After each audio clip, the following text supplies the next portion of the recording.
আসসালামু আলাইকুম, আমি আঙ্কিতা বলছি।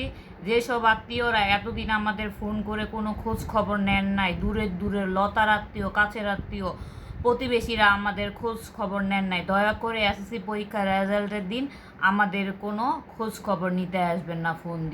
ফোন দিয়ে খোঁজ খবর নিয়ে আমাদের বাপ মার ব্রেনটা নষ্ট করে দিবেন না। এমনি রেজাল্ট খারাপ করলে বাপ মায় বকবে, আরও আপনাদের কান ফুসকানিতে বাপ মায় আরও বকবে। তাই দয়া করে এসএসসি পরীক্ষার রেজাল্টের দিন খোঁচাইতে আসবেন না, বাপ মারে ফোন দিবেন না, আমাদের বাসায় কেউ ফোন দিবেন না, কেউ রে বলতেছি ফোন দিবেন না। আর যারা যারা এসএসসি পরীক্ষা দিছ তাদের বলছি, তোমরা কেউ মন খারাপ করবা না, ঠিক আছে? যারা যারা অনেক বেশি পরিশ্রম করছো সবার জন্য অনেক অনেক বেশি দোয়া রইলো, আমার নিজের জন্য দোয়া রইলো। সবাই মন খারাপ করবা না। এসএসসি পরীক্ষা মানেই না যে জীবন শেষ। সবাইকেও ভুল সিদ্ধান্ত নিবা না। সবাইকে বলতেছি, জীবনটা অনেক সুন্দর সুন্দর করে সাজাও, বেশি বেশি পড়ো, পড়লেই ভালো কিছু করা যাবে জীবনে, ঠিক আছে?